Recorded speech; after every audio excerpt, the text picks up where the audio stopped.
Notchup, an AI co-pilot for engineering managers to automate their people operations. Now, one of the key frustrations that I keep hearing from various engineering leaders is the gap between them and their HR or people ops team, right? Typically, I speak with mainly technical leaders like CTOs or VP or engineering managers, and I kind of understand the frustration they have. But today, I have an incredible guest with many, many years of experience in HR and talent ops generally, right? And with him, I'm looking forward to having an incredible discussions around what's happening in this space, what are the opportunities, and how AI could play a key pivotal role in this. So without further delay, please welcome Leví Barbosa, who is a founder of WezOps. Levi brings almost 2 decades of experience in talent ops and HR across global companies like PepsiCo, Nubank, Microsoft, and many others. With experience ranging from recruitment, operations, HR systems and platforms, understanding data and analytics behind that, and overall people leadership. He got it all covered in his 20 years of glorious career, if I may say, right? Yeah. So, Levi, first of all, thanks a lot for joining this podcast today, right? I hope I did the right justice in introducing you and your background. But you know what? Maybe I missed out something. Would be great for us to hear more about your background, so that our audience can understand the context behind this, fairly well. Totally. Thank you so much for the introduction and the time and the invitation, right? Yes, like you mentioned, I have almost 20 years working on this. Actually, I started like in a really tiny startup based here in Mexico. Um, and it was really strange because at that moment we were using a Google spreadsheet to source candidates based on yellow pages. Remember Yes, the yellow yes, pages? We literally were taking off pages, copying numbers and names into a spreadsheet, and then doing that. But at that moment, I think from there, I was always like, I'm so lazy that I want to find out a way to make this automatic. And then through the years, I find ways of doing that. Even at Novartis, for example, one of the companies that I work, yeah, I fully automated a headcount process, a payroll process, many other things using macros, because that was what we had at that moment. No, there were no automation tools or these things. And then throughout these other years, I learned a lot about the no code, low code tools, and then starting to program now. So yeah, going from the most basic Excel formulas that we could make to now then doing custom automations. Yeah, I think that's the experience now I have now. that's pretty good. So you have done all the way from, the basic VBA style automation to the age of AI that we are currently living in. Exactly. Yeah, yeah, yeah. And I think the most interesting thing is that we jumped, from I mentioned a lot these. We jump from basic descriptive analysis that we are doing to now augmented analytics that barely few people understands. No, augmented Hmm. analysis is now supported by AI, but really few people know how to use that and how to go to a further step beyond that. That is like the DIKW pyramid. No, that it's you transform data into information, knowledge, and wisdom. Hmm. Wisdom is the key in this aspect, and it's really few people that is going through that. Yeah, that's pretty interesting, right? Now, generally, like when we talk of HR, people, talent, they would normally come within, like, either people or operational department of a company, right? And the very nature of the things that we need to do is fairly manual with a lot of human touch overall from top to bottom, right? Now, with AI, the whole purpose is to replace a manual, operations, the manual task, initially from repetitive tasks to now more intelligence-based tasks, right? But before going into the AI side of it, I would like to know more from your experience, like, what are the top challenges or problems or inefficiencies you see within the HR or people ops departments in different companies at different sizes that you have worked at? It's really interesting that mm, we all have the exact same issues, and most of them are data related. But the fundamental thing in all of this is like process. Uh, Companies are really like goal driven, let's say like that, in that way. They just go for the numbers and they just do everything possible to just achieve the number, but they don't see the process, so they skip a lot of steps, and then data is really skewed. No, so the same issue I see in all companies is that whenever, for example, a new VP of talent joins a company, they don't have data, or it's a mess, or processes, they don't have any processes. They don't even know, for example, what is a custom field, who created them. No, there is no documentation around all these things. So they don't have anything basically, and they have to work from scratch on everything. Even somebody did something, it's lost, no, in that transition. And then there is another thing, when people also changes, sometimes they measure things differently. So in some companies, time to fill is one thing, and then time to fill is another, and then you just measure that by different fields or different things, and that is really difficult. No, so I've seen that most of the people is really stuck in data specifically, and I think data literacy is one of the most important things today, to then go and try to measure AI literacy. No, I think data is fundamental for that. Yeah, data is the king, right? Sorry. We, at least from last 15, 20 years, just as the social media exploded, data suddenly became the new currency, right? Or the new gold that every company tried to create and protect and monetize, right? Um, but having said that, um, a lot of things within the people ops and the HR ops in general, um, could be fairly manual processes, right? Let's take for example, like recruitment could be a very good example of this, right? Recruitment over all these years, in my opinion, has largely remained the same. As in, you have a speculative job, which is fairly static document.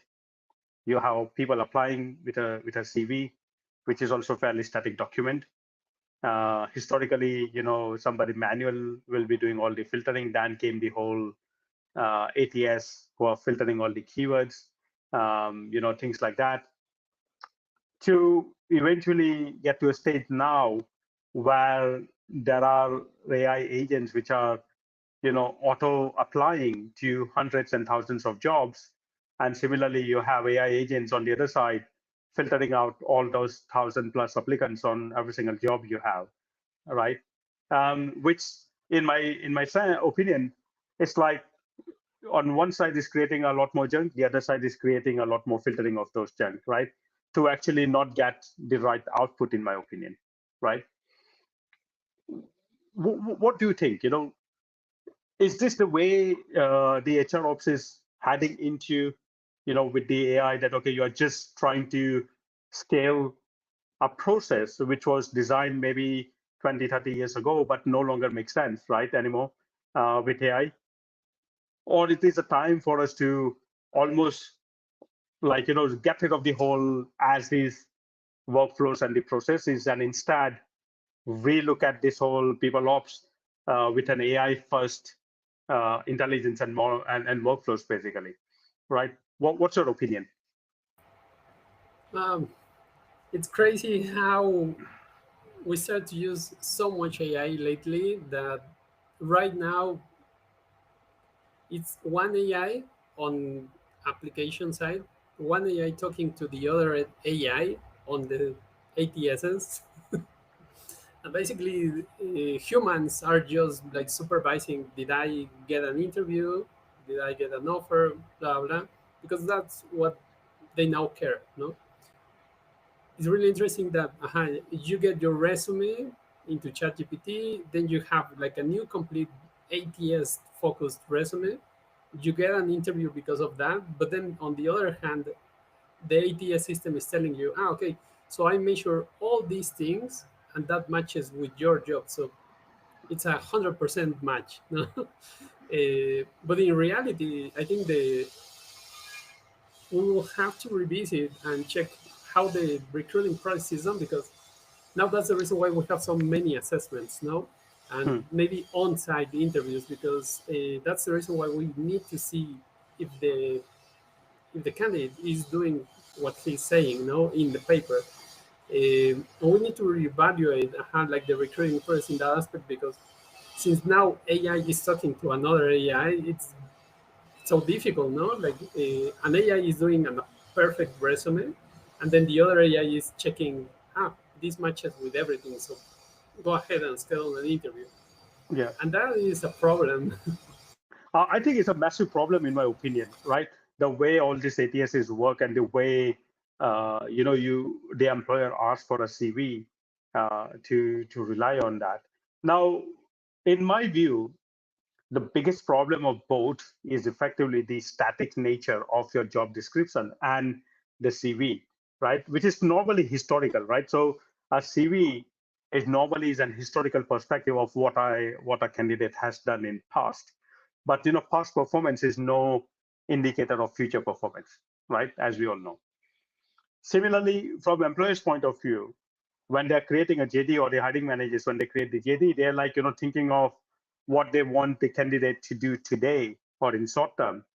But as we know, with companies becoming more agile and with a lot of uncertainties around us, we need to be able to evolve the job description or the actual response roles and responsibility in a fairly dynamic manner, right?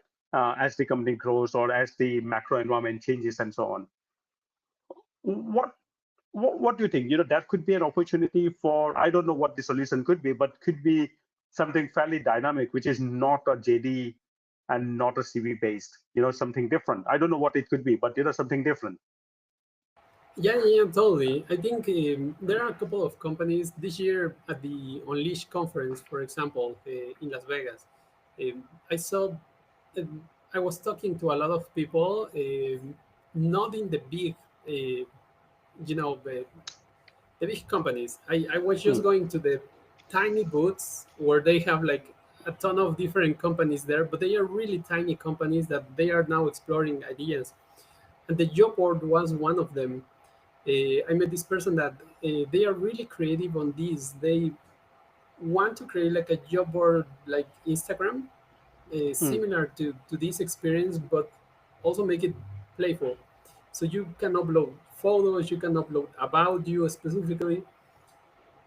Yeah, professional, but it's more like you play more with that, and mm, you are actually what they want to inspire you in that sense is be original, be you.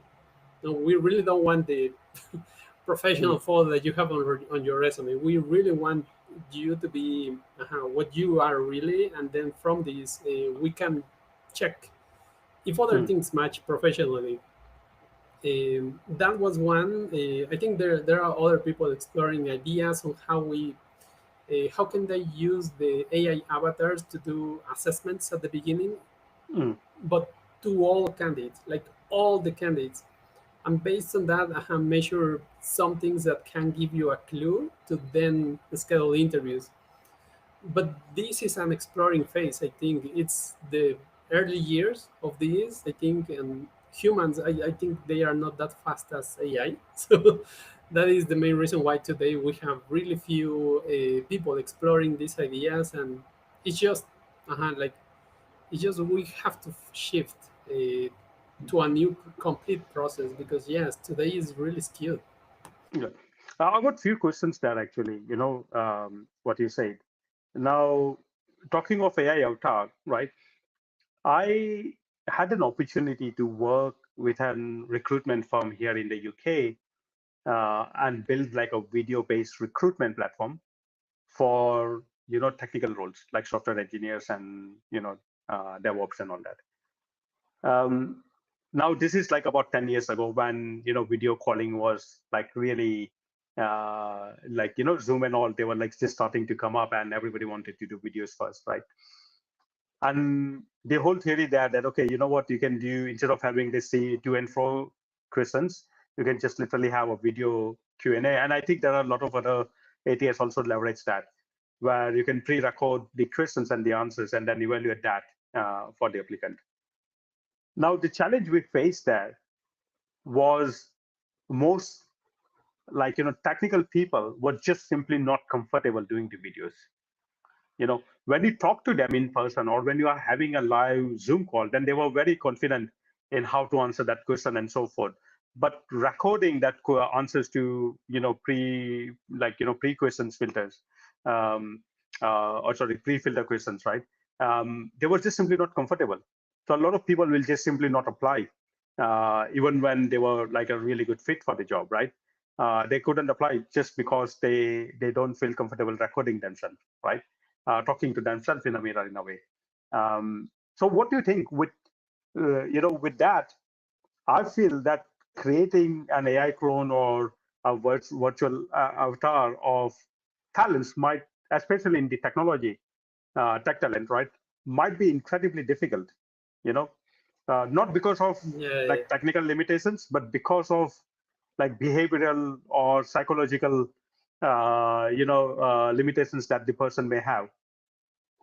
yeah, yeah. Can I ask, when did you create this? Which year specifically? This was 2016, I believe, 16 or 17. Yeah, yeah, yeah. So I'm asking that because I saw something similar at Microsoft, 2016 to 18. I was working there, but Hmm. then after at WeWork, we had the same thing with this system called HireView. So Hmm. HireView is a platform. You just have a virtual interview with pre-recorded questions, but then we saw a reduction of maybe 40% people applying. So they were applying, then we saw that they were receiving the links, but nobody was taking the interviews. And it was really strange because Yeah. everybody was used to have like on-site interviews at that moment. And then a virtual interview was so strange for people that I actually had an interview, I think also like 2017, and with Nissan, I think, Hmm. and it was so incredibly bad interview. I felt so bad in that interview that I stopped trying to apply into these type of interviews. No, Hmm. but then we had this shift. We were forced, no, to now have a virtual calls through Zoom and everything through the pandemic, and today Hmm. people now is more used to that, and I think that that will help people, or if you apply that idea again, people will be more used to today specifically. And Okay. So you mhm, think that, with, the pandemic behind us, while people are got more used to this video-based remote calling and interviewing, they would be more comfortable in creating their AI clones, for example, who could yeah, do the mhm. initial, like, filtering. Yeah, yeah, yeah, exactly. And more if you play with that, because today, for example, you apply to a job and that's it. Like you Mm, might have an answer, and the answer is we rejected you. mm, yeah. But if today you can play people applying, 5 minutes later you can do an interview, wow, Mm, that will change the candidate experience a lot. And then mm, if they are good, they continue. If not, then you can offer these things. No, you can be really creative. Hey, you are not a fit for this job, but we have these other 5 jobs. No, please apply to one of them and then continue with the process. It's just a matter of doing things like that. Do you, on the other side of that, a lot of companies, particularly the ones that grew in 90s and early 2000s, their ATS systems generally are really old school. I can name a few. In my opinion, again, this is my personal opinion, okay? Talio, for example, I find it's really, really outdated. I see IMS, right? That's really outdated system, right? That Oracle, I think PeopleSoft is called, right? Really old school, right? And when before starting my company, when me as a talent, I was applying. I'm talking almost 10 years ago. If I see Talio based application, I would like simply not apply, because I can't be bothered with filling out the whole application process, right? Now, fast forward 10 years now, companies are still using those outdated systems, right? Do you think these companies will ever change? One thing which I keep hearing, that companies never really change their HR systems, right? Or people system, because they've got so much data behind that it's impossible to change, right? But at this moment, Yeah. given all this technological revolution that we are seeing around us, do you think it will be a right time now for companies to change, or they can still, continue defending themselves that no, this system is good for us? Yeah, yeah. I think something that is happening there.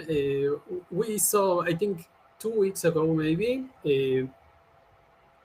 SAP. I think they acquired Paradox. I, Hmm. I don't remember the news, but these massive systems that they are like horrific now with Hmm. success factors, for example, they are now acquiring systems that will make them better. I don't know the strategy that they have, if it's just literally merging the systems that are Hmm. good with their own system, or if they are doing something else. you know Um, but I think that's the next step that we will see in many systems. Workday also is doing something similar by acquiring other companies, and we are seeing like Oracle, no, acquiring Hmm. other systems that they can also put them in their own environment. But the thing is that I've seen so many companies, massive, massive companies, 100,000, 800,000 employees even, and they keep these systems. And it's really strange that how that it forces people to create workarounds using Excel spreadsheets or SharePoints. That it's also horrible. But even with that, you have something that makes your process really bad, and then you have to find works around in all of them. Uh, I don't know if companies. I ask so many times why you have this system if there are so many other things better than this out there, and it's just because it works most of the times. Like these monsters companies having 7 different systems interacting with all of them, and at the end, the worst system is an HR system. Yeah, exactly. So from, that raises some interesting point, right? Again, as an HR leader, right? I think in your current role with your current company, right, you advise companies on their talent and people strategies, right? Um, how do you really convince your clients or employers to change their HR system? Like, who is the decision maker there, right? And what are the typical objections you keep hearing from them? Yeah, so thankfully now I have also with my company, I'm going with CHROs, VPs, senior VPs, and senior directors. Now I go directly with them just to talk, check the needs. Once we Mm. find out that information, I think it's just a matter of comparing. No, current solution is costing you this.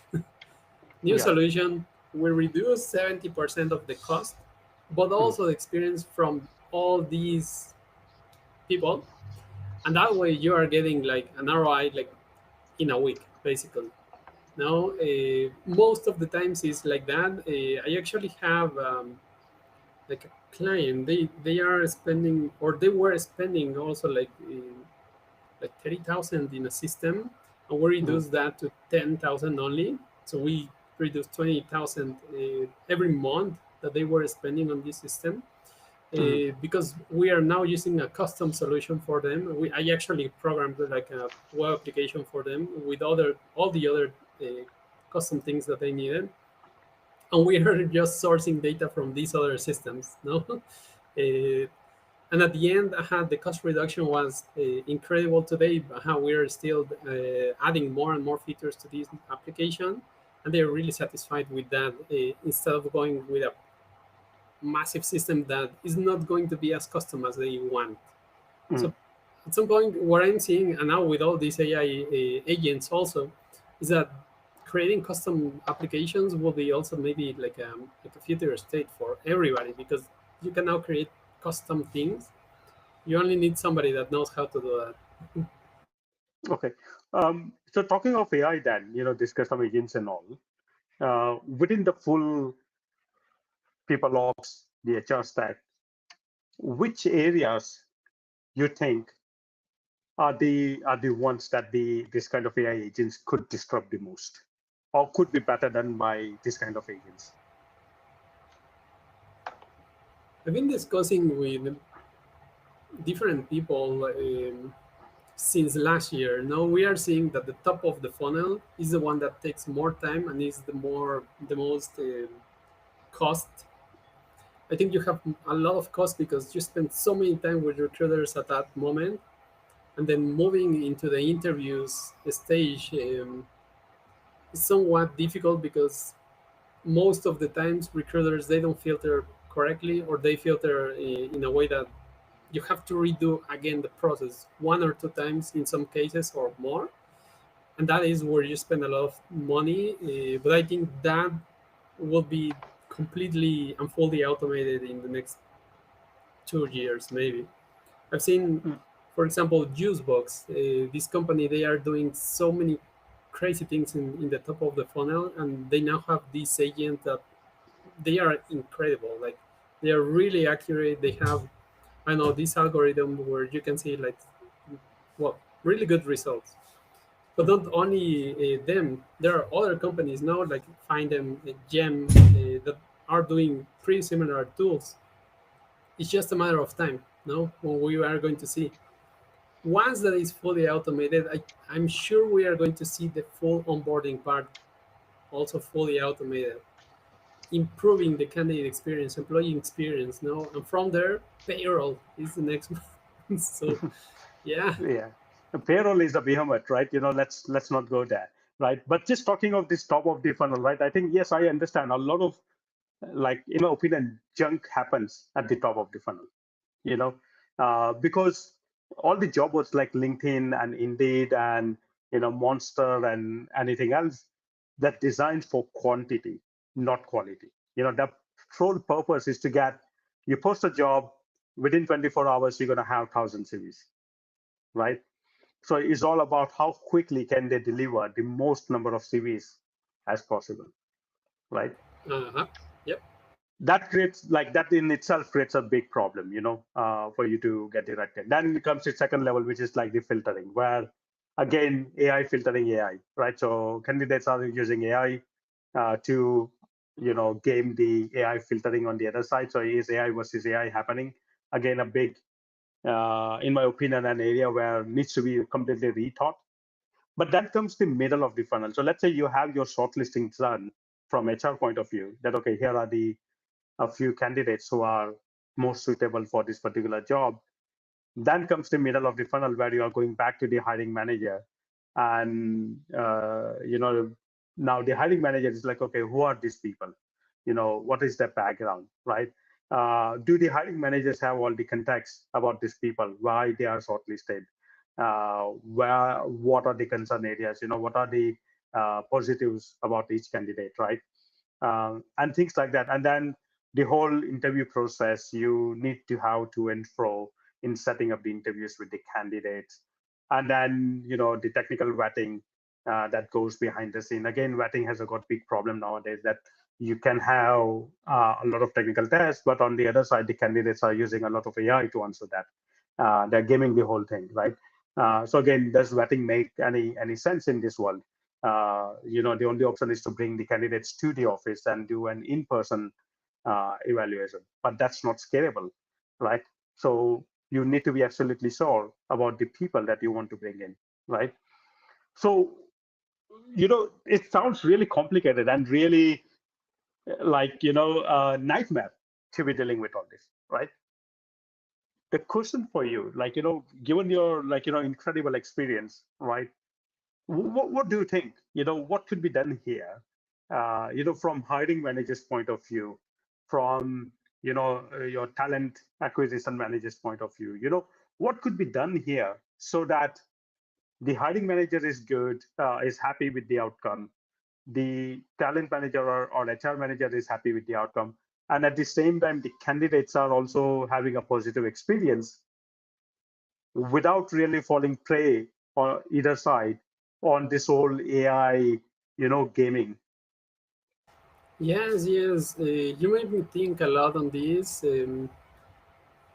Yeah, yeah. At some point, this has to change because this is like schools basically. We have like a process that has been done since what, like 200, 300 years, and never change, and people still study the same way as we did 200 years ago. Yeah. And the recruiting process, we have almost like 30, 40 years doing the exact same process. Now we have the top of the funnel, interviews, offer, onboarding. It's the exact same thing. And now with all these tools, we are just trying to accommodate everything into that, or fit everything into that process exactly the same as it is. And trying to also like find works around. No, Yeah. I think the process must be considered like in different points of views, because yes, it's not scalable. We are now going to need more people. I think this morning I was reading this article. No, when we see that people was saying, "Hey, the software engineers, it's going to decline as we progress with AI, and it's not like it's doubling, and it's Mm. going like beyond that, and people is actually hiring more and more and more AI engineers now, and now people is now studying a lot for being AI engineers, and then so we are shifting into this, and we are going to need more people that can maintain all these things. So at that moment, like, what are we going to do? Continue interviewing them one by one, individually, and then doing debriefs, because that is the next step. Now you interview 5 people, then you do a debrief with everybody that interviewed them. So it's also like time, no? Should Exactly. be. Mhm. And I'm thinking, sorry, just to finish this, I'm thinking, find them humanly. These companies, they are using not the exact same way as everybody. They are using these data points of the candidate profile. That is the skills, or they name differently, but they are using something different to source people more effectively. But then at the end of the process, that should be used also against the decision. No, because you can use all these data points to then take the decision and then say, hey, also my intuition is telling me this, and then just take the decision. But it's something that should be rethink. Yeah. Yeah. You know what? Once you were talking all that, a thought came to my mind. Generally, when you are making that, purchase decision, whether you want to continue with your existing system or purchase new tools, and the new tools ideally should be, have a better ROI and a lower cost. Um, but, one of the costs that often people don't consider is the indirect cost, right? So let's say with bad filtering, your hiring managers, for example, engineering manager or your VP of engineering, they are interviewing all these candidates and evaluating all the profiles, which means they are spending their valuable time in doing all of that. And they are not cheap employees. They are one of the most expensive employee you could have. So then there is an indirect cost associated with poor matching, poor filtering, and so on, right? Secondly, let's say if you end up hiring talent which are not really ideal, or they look ideal for you for your right now requirement, but in 6 months' time, they may not be as relevant as your roadmap changed or priorities changed, right? So that is another like indirect cost that you generally don't account for, right? If I were to ask you, like, if you were to build a business case here, or a use case for a potential client, what kind of things would you consider? Would you ask them? Well, but this is really interesting because this is what I did last year and continue doing with a client. They wanted from the beginning to start measuring quality of hire. That is what you just mentioned. No? If somebody stays more than 6 months at the company, and what is their performance, and then measure that against like a score.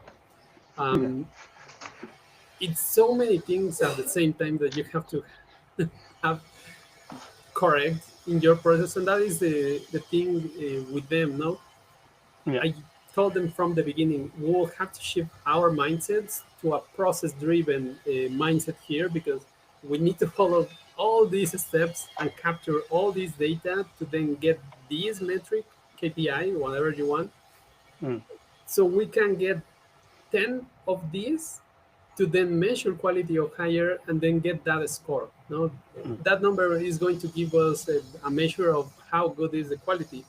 But then quality is also getting us back. Is the hiring manager the problem? Is the employee? Is the team? What is the thing? No, why people is not staying at the company? No, or why they are staying and they are more like high performance compared to the other team. So I think it's a matter of going back now again. Data mhm. is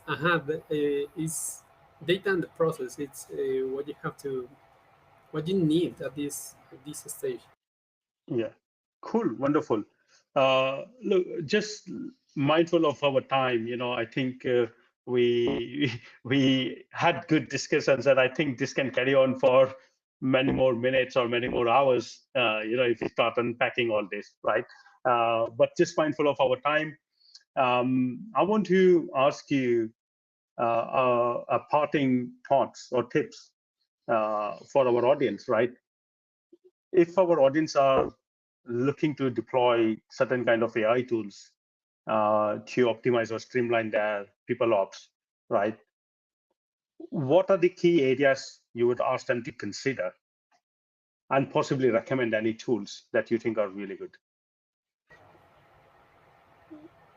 So I think the first thing is to define goals. No, I've seen this a lot, and people is just like, I want to measure quality of hire because it's what my CEO is asking.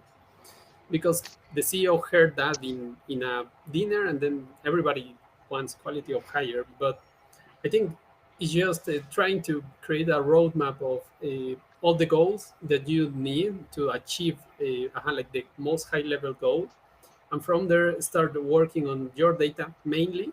No, Mm, that's the key thing right now, your processes, because if you don't capture data the way you need, it's going to be a mess. No, and you are going to have really skewed results. I've seen people that have like 20 days of time to fill when it's actually 120 days. No, because they are capturing data incorrectly, or they are the input in the system is not correct. um, Once you get into those goals, I think it's just achieve at least the first three, five, to then measure something that is global for them, and then continue with the others. No, mm, and for the systems specifically, you really need to understand what is the thing that you want to achieve with a system. If you need, for example, you are a startup from 0 to 200 people, or to even more, but what is your goal on just sourcing people for a specific industry? No, once you have that defined, then you see, oh, okay, so we have 12 different systems that can do the same, but the interface is different. This one is more friendly, the cost, no, and in how much time I'm getting my ROI, no. mm, uh, those are the things that I would recommend, and just evaluate as much vendors as possible. I think take a couple of hours on Fridays and just schedule calls to learn more, to hear more, to understand their algorithms. That is something that is really important. Some people is saying that they have AI when it's literally automating steps in the process. Mm, AI is not involved, or the types of AI that they have. No, so they have generative AI, but they don't have machine learning, or they have machine learning, or what other types of AI they integrate.